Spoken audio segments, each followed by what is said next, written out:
Whakaalo whalai atu ko au ka loa sana soni holo, se ane he tau tolu da wala tala tutupu ke lata ia mai whawhinei.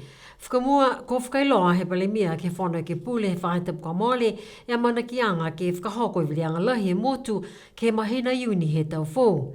Mai ke whoki ke tutala mo ia he osi e whono ke pule, ke whakamama e ka kano ne whiwhilia ia e mahina iuni. Tonga ni he lai tau me tau wili e tau mahau. Ako teki anga ke he whadu tu whakahiku. Whiawhia au me mau haka manako ke mau ne whare he ue tau me hiwe mahina. Kako gisia dei whaula tau mena mahuinga. Moe lawe moe pisia ke tonga hua. He ke he tau fō. Whano de whadu nei ke he whakausianga. He tau ngā hua po ke ni koe tōre tau. So e aho lai teo ne wili he wili whakahiku ke aho tōru a me. So ringa whano ni e whale ke mou he aho tōru a me. Ono he whai tapu, he ose mou he whale. Fua ke whai tapu ke ua he maina iuni. Ke hoko e wili ke he tau ka hau. Ka eke ni ke mawhisi mo e whakamuli whala tau whono nei ke mahena ha masi. E lari ki ai, ke mautonu nei, e ringa mou tuai mai rin hai mahena pelela, kai wili he mahena me to whangamana pihia. Ka maho nei, ko anono tuai for the full term. Matutaki atu fōke me wholu whakailoanga mai he palemia, hanga o ia ke tau tutongi he lolo wela. Pehea ia, koe ngā huanga ia, moe tūtala, moe taha he tau takitaki he matakau Matheson, ko ia ko Sir Michael Jones, ki kumipuhala ke tukutuku hifo e tutongi he lolo wela. Whinatua estapavihi moe tutala ai moe palemia he whahi tapu ka mole. Ne ke whai tuku hifo ke he mahena fō. Karo hei no whi tae matutaki da whatutara na kai ni ko lautonu ne kautaha e wakatonga po lautonu ne tamai lolo. Kai bia whoki dau motu i whafo. Tutara mo e motu ko Samoa. Hangai takitaki. Mo e whalo whoki tu ki pōle he whalo dau motu. Ke he kumkumiang. Koe whewhe. He watu ki mua. Pehe palemia na kaimuka e tau whiwhilianga. Kai mai longa lahi he whakatuwhono e tau manatu he tau tangata. Mai ono ki he tau mena moa he whakatuwhono ke whakaingasea aki e tau manaku. Ai tonga koe ke seo. Ka tau whiwhilianga ai behe koe Christmasi tak. Nā kai masi ke tau se. Ha koe mena tō laulahi ngā e kawenga ka eke ke fua ka behe. Kua ka toka ni ha ke whanu pia. Sinea ne awa leo mai longa tu tangata. Ha koe long e mena ha ne langmatai whakatu whono ke maho nei. Si whakatai dau ka manaho ke lolo, me ke lolo ke hif. Kai to tongi a mo e vai, po ki to tongi to whakako e to whanau ki to tongi ka. Ko tutala whoki mo e tau takitaki he motu ko Samoa ki he tau whakataianga ki whakatau mai e lolo he motu ia. Kai malonga e tau kakano ne tamai e lolo he motu ko New Zealandi hako mea mo i muitoa ki he tau whakatokaanga mamafa. Amanaki e whakatuwhono ke liu whahikianga ki he tau he lolo he mahina whou po ke matahiku he tau nei. Kumi Jackson, PCN News. Koe aha whaiu mo ka mole ne tolo atua i e toko longa ke he whale tolo he kalesia Niue, ke he Millennium Hall, ke he lata ia mai tau whiawhia, ke whakamana tua i ua furu e tau he hawhangia i a whale tolo nei. Hanei he matolo a tama whakaako ko Kumi Jackson, mai tau wala tala ia. Wina la pamaka nei kwa mamaka i te wina poke a hana ni whana kau. Ko tolo atu ai e tauli lifu mo i tau e kalesia kehi ke he whale Millennium he aho whaiumu ko mole ke whakamanatu e tuanga he ua fulu tau. Hanei e whalu he tau whakamatalaanga ko longana ai ke he aho mai he akuakopu lotu Reverend Dr. Matangi Joseph Litama. Koe kaina nei, koe kaina he motu mori te long matai mai Samoa, pango New Zealand. Ka koe tau lima he tau ngata he motu nei, he tau maanga takitaha, he tau e kalesia. Ke he tau asi anga tupe he ke lata me kaina nei. Ke le veki anga he mtakau tufunga e kaina nei na nofi tuapa, ne le veki tuapa. O mai no tolu ngā hua ke whanua nei, tau ahosi, tau e karasia ni o mai ke whangai, every day. E tau whakauka he tau mahanga. Aho ne hawhange e whare nei, ngā rue whawhau I whafo, o mai e tau mahanga. Le he pureanga hako ne pureanga ke karasia he mga hoia, whakamore more, ta mai e ngā rue whawhau. Koe ngā rue e kai he tolu, ta mena tosi. Lari lage mō e kai hou, e lau kai. Mita ke ngā rue whawhau ke uta mata, uta ke whakaonga. Talia he karasia, si vehe mo I e tau maanga ko, mtoro ta mai taro, mai puaka, mtoro ta mai unga, mai ingoa, arofi ta mai ikam.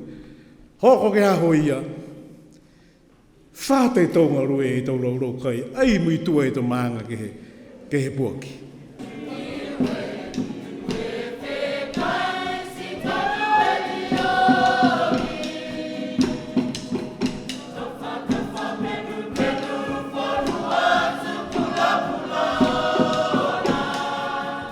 Ko o mai pau aki whalu he tau whānau Niue ne putoia ki he matakau koli, ne atu ki he tau motu ki tuturi tupe ke lata mo taunga hoa he whali Millennium. Whalu ia lo tolu ne no nofo ki he tau motu ko Australia mo New Zealand. Ko koli mo I whakawhiawhia ai he tau matakau mai he tau e kalesia, he tau maanga, e toloanga he aho whaimu, ke whakamanatu e ua fulu tau he whali Millennium ke kalesia ki Wisiano Niue.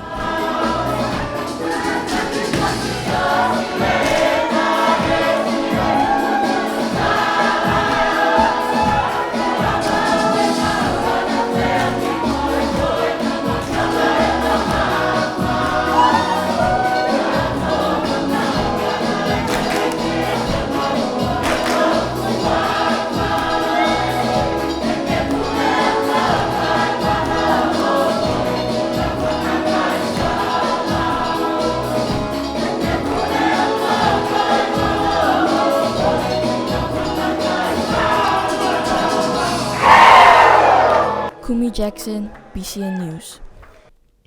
Amana ke monue na e tau whakaholoanga ua fulu tau ke lata ia mo he kaina fō e Millennium Hall ha Niue.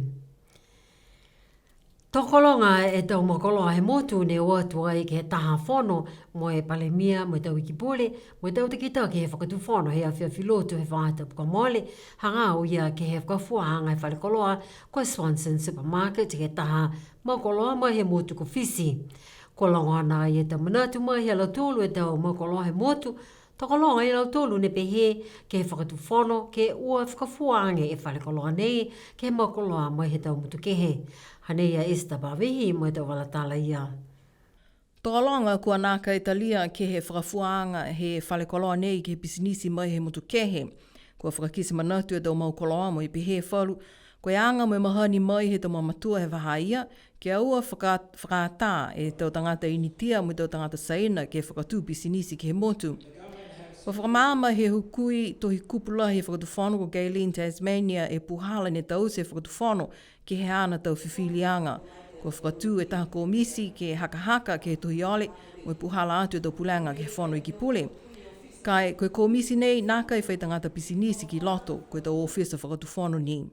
Kua tupe whoki e tau pisinisi ha kua langona tala halatua, koe tohi ole whoki e maukoloa nei ke whai pisinisi property development. Kua tali atu he tohi kupula he whakatu whono ko Peleni Tālangi ke whakamāma, nāka e koe property developer ka koe property manager ke le veki ke tau pakowhale ne whakafua lease ke he Swanson's complex. Kua whanongonongo ke he tau manatu he tau maukoloa he motu, mai langona e halau tolo e tau manako ke pui e wha he pisinisi he motu ke lata ni mo tau tangata ne manako a lau tolo ki ai. Kai koe tau huhu longa whoki kua lata ke whakatutala ki ai. Koe manako na kai Niue ke he tau ngahua whakalaulahi tunga ke he tuanga kua whakamahino he whakatuwhono. E wha he tau pisinisi ke he papa wakai whakatoka ngahua ke lata ia mo e ua awhi ufuluma fitu ke he ua awhi tolungu fuluma fitu. Koe whalu whoke tau huhu kua lata ke ono ki ai. Kua manako ni kia e tau tangata Niue ke ono mo e apo tumau ke he motu ko New Zealand ke lata ia me tau tupe lango matai. Ko mana mitaki na kai ke pui mai whiri tangata. Ha koe tau mahani ia ne whakatapu ai ke tau mata whakatuwhono tohi, mo tau maweheanga kua whita he whakamoli kia ia Niue he longa tau kua mali. Mai longa fōki, linga kua mule lahi ke toko atu ke he whakafuanga he pisinisi ko Swanson, koe uta ni he mga aho nei ke whakatuwhono ke he ana tau whiwhilianga. Esther Pavihi, my BCN News. Kona kai whiawhia e palemia mo e whonu hipule ke he whalu he tau whiwhilianga mo e tau whakaholoanga he tau whahinga hua e whakatuwhono. Ha kona kai mai longa mo e muitua ke he tau whakatokaanga kwa lata. Hanei a Kumi Jackson mo e tau walatala ia. Pehe e palemia na kai mawhala e whalu he tau whiwhilianga he tau tangatanga hua whakatuwhono.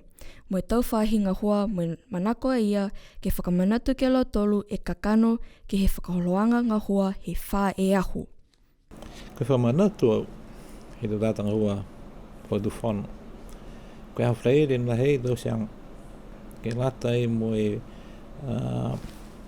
hauni a tau ngā hua mai mga whaua kai mua atu e ngā hua mai hawa maanga mo e mutu tau tolu. Tunga nia ne anono whakalaulaha tau tolu ke he matanga hua lahi e Niue ko kaina tō tua whakatose hako e whalua tau mena nei na kamunaki tau se mua tō tau se e whakaolanga lahi a tunga whakamea he tō kaina tō patu whaere longane koe e whalua he wakiseanga he tau lilifu ke he utakeheanga he tau whaere tuai so koe hea potu ia osi ke matanga hua ia so ne liu ke whakamanatu ke he tau tātanga hua whatu whono ua ni ke tōru hawa mga aho mi pongi whalaere ka ala toi na koe ustuai, moe pupu, whakamea e do ka vihala, koe ole ne whakatuwhono ia, wala ne toi hao, ne toi koe hao ia, ka e tunga ne whaki sia tōru, aikisia e tau tātanga hua tōru, ka eke ni ke pihia.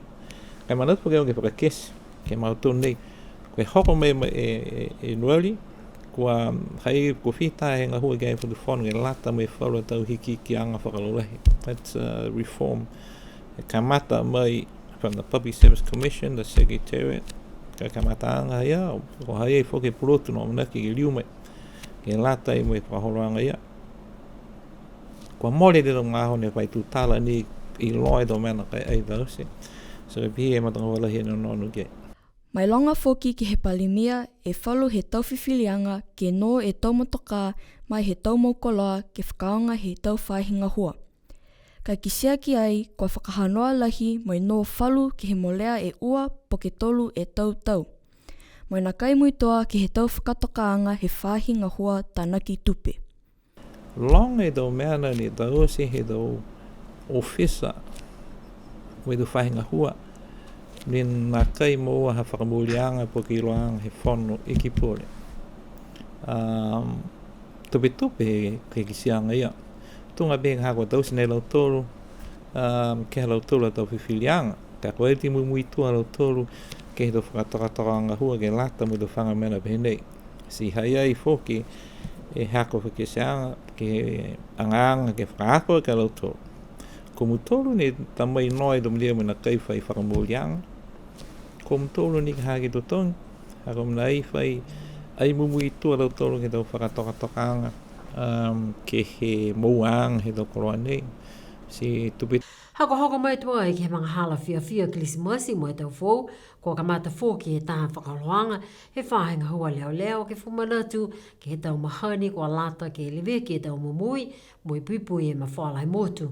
Mua atu ke lata mo e tau mahani kua lata, ke manako ke watu ke tau whiawhia, mo ino e tau kawakona. Tonga hua whoki e tau leo ke tau puhalatu, ke whakatu e tau motoka mo i siwi tau tangata whakaholo. Ko whakamanatu atu whoki ke he tau tangata o se motu, ke lewe ke tau whanau, mo e aua ia ne ke whakahanoa, ke he tau puhalatu, mo e mai longa tu mau a lau tolu, ka whakaholo e tau peleoa whiham tulu. E ne awhi ne whakailoa e he whahenga hua customs he tau whakatokaanga ngā hua, ke muitua ke he tau whakatawhono tohi, ha kua lahi e tōtua he tau tongi, ke he tau tuku hau mai tau koloa tau mai ke he motu. Ko e mena ia, kamata he ao taha e mahina whipuali, he tau whou, tō nā kai whakatoka mai e tau koloa, tau mai ke he motu, mai he lewe ki anga he whahenga hua customs, atu mua o se tau pepa, mai maua atu whoki e tau tutongi ke he tau tuku hau. Koe mena ia kamatai he aotaha he mahina Februari he tau fuou, tōna kai whakatoka mai e tau koloata mai ke he motu, mai he lewe kianga he whahe customs, ato maua ose e tau pepa mai maua ose e tau tutongi ke tau tukuhau. Mai longa PCN News e tau manatu whakakise he ki pule he tupe, sipihia mai palemia ke he tau whono ke pule, ha koe tau tupe, ne kua i e pepa tupe he whakatuwhono, mai behea laua, kwa lata ke tutongi e tau tukuhau, ke mai ke whakatuwhono ke moa e tau tupe, mo tau sea ke tau ngahua. Kana kei tutungi e tau tukuhau he tau mokoloa mo tau tangata, tō tua e tau tupe mo ua he whakatuwhono. Koe mena ia, ko mawhalahi e hata kianga, ke muitua ke he mata whakatuwhono customs, he tau taha hiwa ono fulma he ke tutungi osi e tau tukuhau. Whakapuke e tau asikura, tō maike ke mo ua e whakataanga mai he officer customs, tō maike tau koloa ke whakatoka. Ka whahiuhu si kumi atu ke whaenga hua customs. Ke whakausia ke tau walatala tutupa ta tūru ke lata mai pūre pōnei, hanei whauru he tau ui whakamunuina whakakrisimasi, mai he palemia, mai whauru he tau kapisinga he motu, ke lata mai tau whakamanatuanga he whanau mai e iki a tau tūru o Yesu Keriso. Manatu au ke tuku atu hako tau ui whakamunuina, ke krisimasi, ke he lilifu he motu katoa. Amata mai he tau tupuna, hako atu ke he tau mukamuki. Kia lewe ke tau malolo sino, mai longa fōke tau hata kianga ke he tau o whano, kai mai longa fōke e waha, ka tau tolu ke waha wha fōke no nofu mautari. Pia na hako tau ui whalofa, kia mtolo si e motu whaue. We just like to wish all our private sector and businesses Merry Christmas and a Happy New Year, and thank you for all the support that you have all provided, and look after each other and take care of each other, and all the best for 2026. Whakawelahi. Merry Christmas, Niue. Thank you for all your support, stopping by our bar and also sold merchandise. Have a safe one and drink responsibly. Wana plalolangi whakaalawhala hia te kimtolosi. Niue whekai, kau e hai kimtolosi he amtolo tau langa matai. Kia Rocksteady he tau nei. Ke tō talianga hamutoro ke tātoro longa hako he loto tō kaina hamutoro mo tō mataka mo tō speaker. Whakaulai mahaki. A massive Merry Christmas and New Year's to each and every one of you.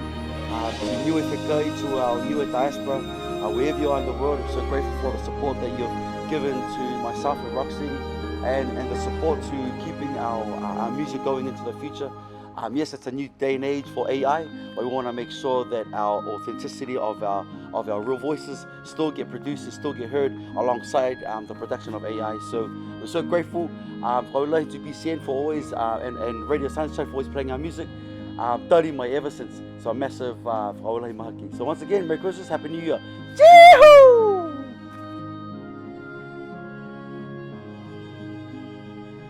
Sipihia e tau walatala tutupu whakahiko ha tau tōru ke lata ia me tau uawhe uafu malima nei. Whauela he kia mtōru ko matutaki mai ke ono mai kise ke tau walatala tutupu PCN he tau nei. Tau atu me takau whakapuloa ki oki mo liliu whakapuloa atu PCN News he po ua awa fule mahena i nuali. Tuku atu e tau ui whakamunuina whakakrisimasi mo tau whau kia mtōru osi. Nā tau tūru tau walatala tutupu si wani mo whoke ke tōru atu ke he a whakatata he maanga ha liku tamahale leka ke a whaiu mo e whae tapu nei. O sana soni holo nei ko mawehe atu, no wha munuine Christmas me tau whou, tō liliua tau tūru ke whelewea ke tau ahone ngālu mai mua, munuine pō.